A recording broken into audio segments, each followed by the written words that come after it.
Atenção plena, você que é profissional de saúde de qualquer área. Terapeuta holística, trabalha na área de saúde, médica, enfermeira, psicóloga, fisioterapeuta. Eu vou te apresentar exatamente como receber um paciente com 4, 6 sintomas diferentes, queixas físicas e emocionais, chegar à causa exata de qualquer enfermidade na primeira consulta. Mas atenção, Raquel, como eu vou integrar todos esses sintomas?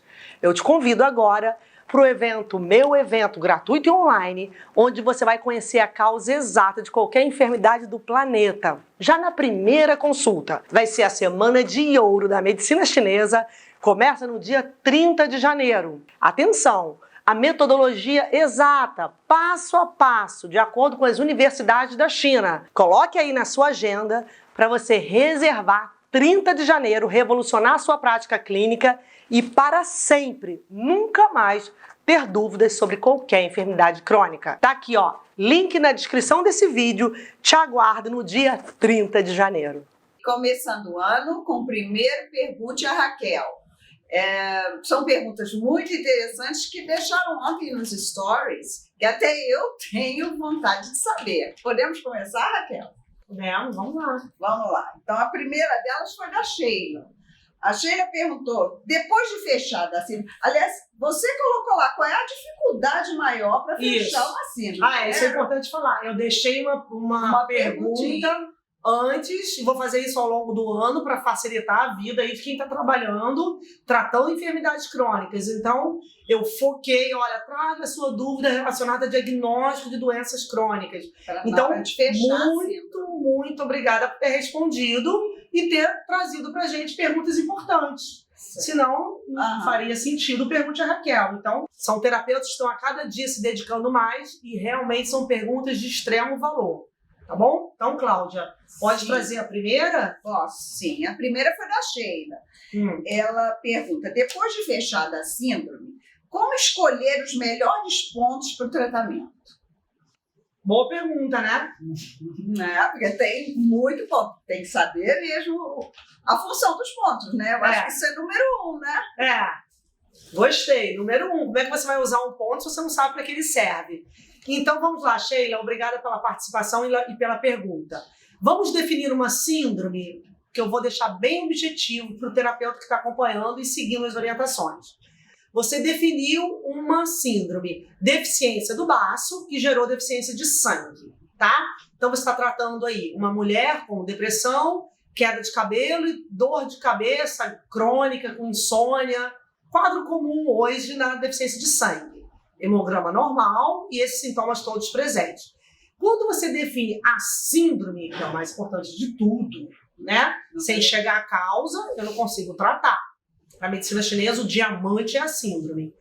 A deficiência do baço vai ser tratada como? Vou apresentar aqui 2 técnicas de seleção de ponto. Primeiro, o maior erro é a paciente tem queda de cabelo, insônia e dor de cabeça, é eu querer separar os sintomas e tratar um de cada vez e não conseguir tratar a causa. Se eu trato a causa, eu trato todos os sintomas, 3 ou 4 sintomas. Então, eu vou analisar primeiro o sintoma que está pior, vamos supor que seja a insônia, e vou fazer todo o interrogatório da insônia. Quando eu interrogo sede, fome, suor, que é todo o diagnóstico, e chego à deficiência do baço, eu chego à causa de todas as alterações, que no caso foram 4, né? Insônia, depressão, queda de cabelo e dor de cabeça, né? Tudo isso vem da deficiência de sangue, que é a deficiência do baço. Agora que eu fechei a síndrome, eu vou selecionar os pontos. Que pontos? Pontos para essa síndrome. Pontos para insônia? Sim, só que a insônia é a síndrome. Então eu vou tratar o baço e vou tratar a insônia. E aí eu vou trazer para você, Sheila, e para cada terapeuta que está aqui com a gente, 2 seleções de pontos importantes. Se eu cheguei à síndrome, que é a deficiência do baço, é ela que tem que ser valorizada. E eu vou trazer a primeira, assentimento e alarme, que é uma técnica usada há milênios. Tá aqui para você, ó, assentimento do baço e alarme do baço.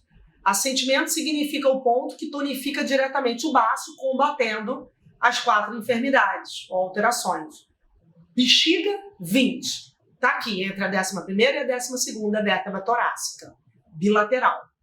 Bexiga 20, pressão com rotação, pode ser o pulminar, a moxa, e o alarme, que é o ponto na região ventral, que junto com o assentimento tonifica o baço. Fígado 13, na pontinha da 11ª flutuante. Os dois juntos tonificam o baço e tratam os sintomas. Como que eu selecionei? Eu fui na síndrome e escolhi uma técnica que é usada há milênios, que é assentimento e alarme.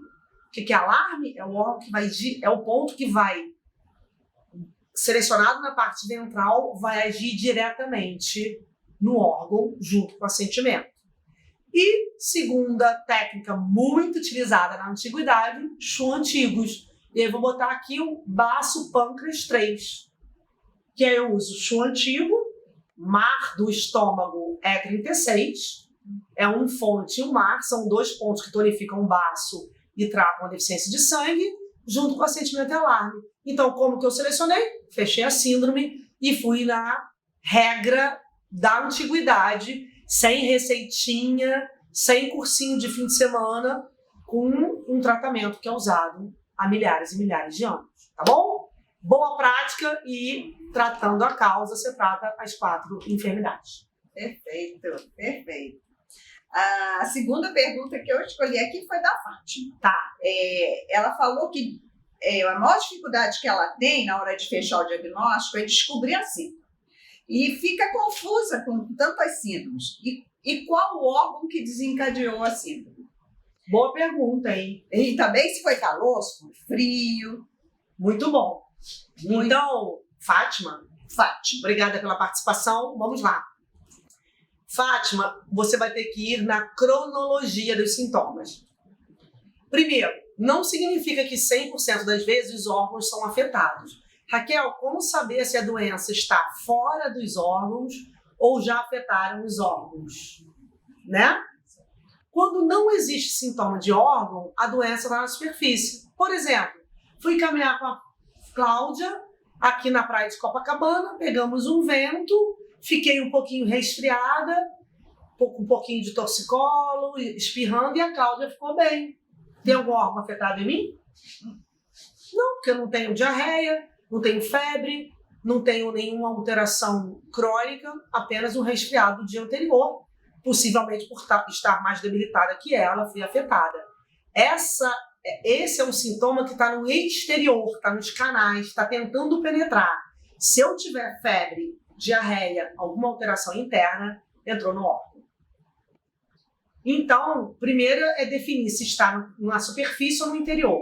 Segundo, não, afetou o órgão. Agora, qual órgão? Tá? Então, vamos a um exemplo aqui muito comum hoje, dor lombar. Você tem uma dor lombar há um mês. Não, vamos colocar aí uma dor lombar há um ano. Dor vai e volta, piora de manhã, o dia todo, mas é mais forte pela manhã, à tarde vai passando, e no interrogatório da dor, você foi também lá, lembrando que o diagnóstico é mais importante, né? Suor, sono, sede, e viu que o paciente tem diarreia há 2 anos. Está engordando com queimação, azia, ausência de fome há 5 anos. Diarreia, azia, gastrite, depressão, Já é antigo. há 5 anos também. Então, alteração digestiva, obesidade, vamos colocar aí há 5 anos, e a lombalgia há 1 ano. Então, o que você vai fazer? Você vai reunir, Fátima, o conjunto de sinais cronologicamente mais antigos. E esse órgão foi o primeiro afetado. Se o paciente engorda, não tem fome, tem diarreia, que órgão está sendo afetado? Qual é o órgão? Baço. E a lombalgia? Com edema no tornozelo, com a memória fraca, por exemplo, que são deficiências do rim. Rim é o segundo afetado. Então, onde é que eu vou começar? Qual a síndrome que começou? Com baço. Deficiência do baço afetou o rim, já que o baço é diretamente quem domina o rim. Então, como saber quem começou? Pelos sintomas mais antigos, síndromes mais antigas. E eu vou tratar quem? a raiz, que é os sintomas antigos, com as manifestações, que são os atuais. Se eu não for no sintoma antigo, eu não consigo tratar. Tá bom? Essa é a resposta. E frio e calor também está incluído. Vamos lá.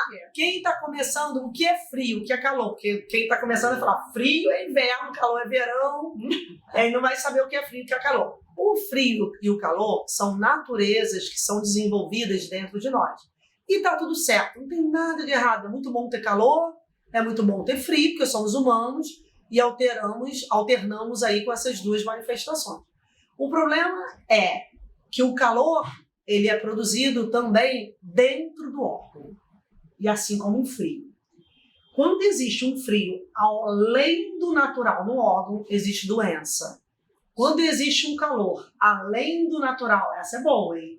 Sim. Essa resposta é importante para entender. Eu sou apaixonada pelo frio e calor, que faz você entender tudo, que é a profundidade da medicina chinesa. Um calor além do natural no órgão, existe doença. Vamos lá? Qual órgão que tem muito calor, está ligado ao fogo, ao verão, produz alegria e impulsiona todo o sangue? Coração. Qual órgão que é o principal do frio, governa a água, os ossos e, se tiver fraco, piora no inverno? O rim. Então, se eu tiver frio no rim, eu tenho várias doenças. Se eu tiver calor no coração, acima do natural, eu tenho várias doenças. Como eu saber se eu tenho calor ou frio? Eu tenho calor no coração, mas gerando. Vamos às 5 funções do coração: ansiedade, insônia, taquicardia, sudorese espontânea, palpitação. Opa, não, esse calor tá demais. Porque qual é o calor normal do coração? É ter alegria, disposição, é saber ouvir, né? É ter uma boa circulação sem dormência. É um órgão que governa aí. O calor interno, não sentir muito calor, nem muito frio, significa que a função do coração está ok. Se o rim estiver muito frio, que é o quê? Rim fraco, que você não trata, começa a gerar muito frio. Por exemplo, tem uma dorzinha lombar, um cansaço nas pernas, memória começando a ficar fraca. Não ligo, não sei o que é, banalizo os sintomas, não encontro um bom profissional de medicina chinesa. 5 anos depois, a dor lombar piorou muito, a paciente agora tem incontinência urinária e pânico. Virou o quê? Esse é grave, né? Frio no rim. Frio no rim. Então agora não é mais deficiência só do rim, é frio. Deficiência de Yang, anota esse nomezinho aí. Yang é o que é quente, o que acelera. Quando eu tenho deficiência de Yang do rim, eu tenho queda das funções do rim, né? Eu tenho uma deficiência extrema. Quando eu tenho deficiência maior da função, eu tenho deficiência de Yang. Então, como saber se é calor ou frio? Eu vou para dentro do órgão, aprendo as funções dos órgãos, vejo depois o que é um órgão frio, o que é um órgão quente, escrevo e defino frio ou calor. Vamos supor, vamos tocar o paciente também, né? Geralmente esse paciente aí deve ter uns pezinhos já. Pode ter calor no alto e frio embaixo? Pode. Gratidão pela colocação. A Cláudia falou, o paciente está muito quente em cima, vermelho, a mulher acelerada, fala muito, confusa e o pé gelado. E não tem a libido lá embaixo. Não tem relação a anos ou teve um aborto. Gelado embaixo e acelerado em cima. O que aconteceu? Como saber se é o frio que gerou o calor ou se é o calor que gerou o frio? O coração afetou o rim ou o rim afetou o coração? Depende de cronologia dos sintomas. Tem dor lombar há 10 anos. Sim. Tem assim, aquela urina aumentada, urina à noite, não tem vontade de fazer nada, não tem coragem, não consegue mudar de trabalho, não consegue se impor. Tá fria, não, sem coragem. Há 10 anos. Há 10 anos. E agora começou a ter palpitação. Então começou no rim. Começou no frio que gerou o calor. No frio que gerou o calor. Porque se o rim tá frio, o que acontece? O canal do rim não se liga ao coração. O que eu vou fazer? Vou fazer mancha no rim, botar os alimentos no rim, tratar o rim, que melhora o coração. Sim. Trata os dois numa consulta só, que no caso vai ser na sua. Né? Essa é a beleza da medicina chinesa. Você entende o frio, entende o calor, que é uma linguagem diferente para nós que somos profissionais do Ocidente, e teu leque amplia. Essa depois tem que pagar um café pra mim, Claudinha. Tem que pagar um café, viu, Rafa? Bota aí que ela vai pagar um café pra mim que ela gostou. A terceira foi da Kátia. Justamente sobre síndromes combinadas. Nas síndromes combinadas, qual a hierarquia das síndromes dos órgãos? Você pode verificar, Kátia, qual órgão foi afetado primeiro, aí vai ser pela cronologia. No caso que nós falamos aqui, foi primeiro o rim, depois o coração. E eu posso responder de outra forma também. Quais órgãos são preservados hierarquicamente? Correto. E aí nós vamos pela profundidade dos canais. Então nós temos aqui 6 níveis energéticos, que são níveis como uma cebola, para proteger o miolinho da cebola, que é a parte mais profunda, que são os órgãos internos mais profundos, que quando afetados, a doença é mais grave. Tá? Então, por acaso não, assim, coincidentemente, os 2 órgãos afetados dentro da hierarquia são os 2 órgãos da síndrome que eu falei, que é coração e rim. Sim. Então, nós temos aqui, o miolo da cebola é o Shaoyin, são os canais e órgãos mais profundos, rim e coração. Então, olha aqui como a natureza é sábia. O fígado, baço, intestino delgado, estômago protegem as vísceras e os órgãos, exceto coração e rim, protegem coração e rim. Então, primeiro eu vou ter uma estagnação emocional, eu vou ter uma alteração digestiva, e se eu não tratar, vai piorando. Por último, a sede do monarca dos órgãos, que é o coração, né?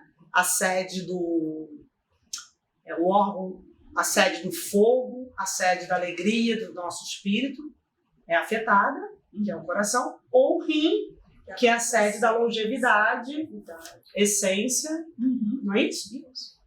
Os 2 são mais graves. E qual é o mais grave, coração ou rim? Eu não sei não. Bom, a nossa essência está no rim, mas também o coração sem esse calor não dá. Mas quem cuida da ancestralidade é o rim, né? É verdade. Então, o diretor do corpo para a medicina chinesa é o rim. É ele que domina o coração. Tanto é que ele é o avô, ele domina o coração. Não é bonito? Então, se quer proteger o coração, protege o rim. O rim domina todos os órgãos. Ele é o diretor, né? Bacana, né? E ele é a sede da coragem. Obrigada, Kátia, pela pergunta. Essa pergunta foi boa. Foi muito bom. Bom, agora a quarta é a alegria de viver. Não é uma pessoa, né? Uma empresa. É uma empresa. Mas aí depois diz para mim Alegria de Viver o seu nome, que no story está escrito Alegria de Viver, para a gente conhecer mais de perto. Perguntou se errar no diagnóstico prejudica o paciente. Com certeza, né? Com certeza. Por quê, Cláudia? Você vai tratar uma coisa que está boa, pode prejudicar, pode piorar esse paciente muito, né? Vamos supor e não melhorar o que precisa. O que não faz bem, faz mal. É uma frase da antiguidade, né? O que não faz bem, faz mal. Vamos lá, você tem uma deficiência do rim e fica tratando o baço. Você mexe com o que não está bem, pode piorar, né? Isso. Não vai na próxima consulta. Não tem evolução, né? Não, assim, além do paciente não melhorar, você pode circular demais uma região que não precisa. Então, assim, a alegria de viver. Alegria de viver. Só pelo nome, alegria de respeitar, de viver. Então, integridade em ter medo. Medo é um ótimo sentimento que te freia. Se eu não sei definir, não trato. Por isso existe aqui esse canal. Por isso a gente está aqui prestando essa colaboração com a sua anamnese. Muito obrigada pela colocação. Tem medo, não avance. Sem definir a síndrome, não trate. Com nada. Nem aurículo, nem moxa, nem tuinar. Primeiro vamos lutar aí, começando o ano com luta para fechar a causa. Depois da causa você pode tratar. Vamos mais uma para fechar? Vamos. A Yara pergunta como fechar um diagnóstico se o pulso e a língua são incongruentes, não é? Tipo, um pulso rápido e uma língua pálida e obesa. Na verdade, a dúvida dela, pelo que eu entendi, ela não está conseguindo correlacionar. Então ela está achando que ela errou. Quando o pulso diz uma coisa e a língua diz outra. Isso pode acontecer? O que você acha? Eu acho que sim, especialmente em síndromes combinadas. Especialmente em síndromes combinadas. E aí? Qual é a causa?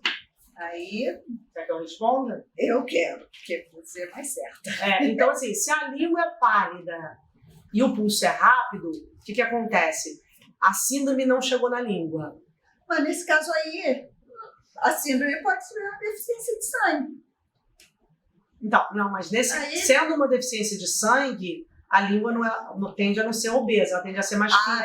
Desculpa, tá obesa. Então, língua pálida e obesa é deficiência de Qi ou de Yang, então o pulso seria lento. Isso não combina com o pulso rápido. Quando que numa língua pálida eu posso ter o pulso rápido? Como a Cláudia falou, na deficiência de sangue. A língua fica fina e seca. A diferença da deficiência de sangue para a deficiência de Qi. Ela seca ou úmida, não é? A língua úmida... Espelhar, brilha. Isso é muito bom, né?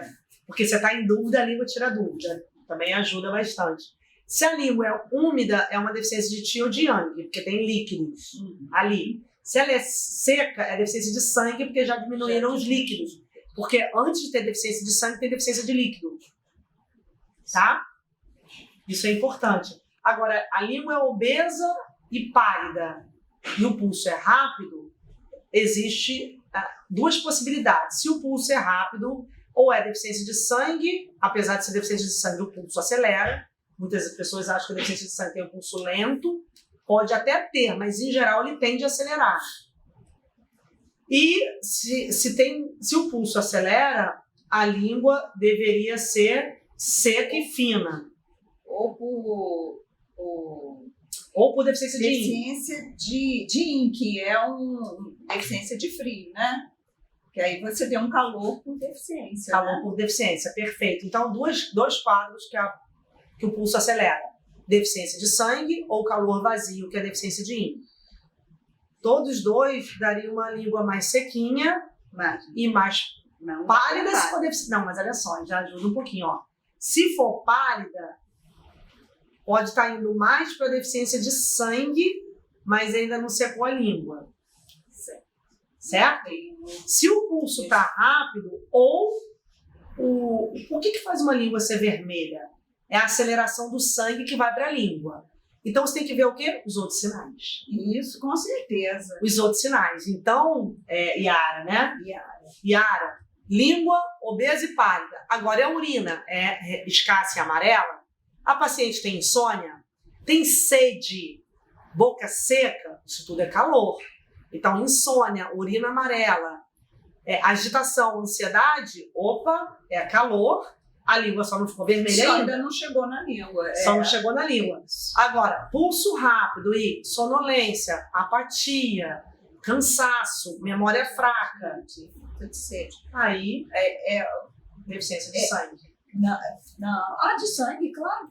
Eu estava pensando em ti, Deficiência de sangue porque o pulso está rápido. Então, assim, o pulso, por isso que o diagnóstico, fechando o Pergunte a Raquel de hoje, importante. Por isso que o diagnóstico não pode ser só pela língua. É um crime fazer um cursinho de língua e achar que pode diagnosticar. Outro crime, fazer um curso de auriculoterapia e achar que pode tratar. Por quê? Moxa, acupuntura, seja o que for. O que tem de mais importante na medicina chinesa é o quê? É a síndrome, é o diagnóstico. Então, se eu não juntar o histórico da queixa principal, depois frio, calor, suor, sede e fome, micção e evacuação, sono, dor, emoção, função ginecológica, pulso e língua, não consigo tratar.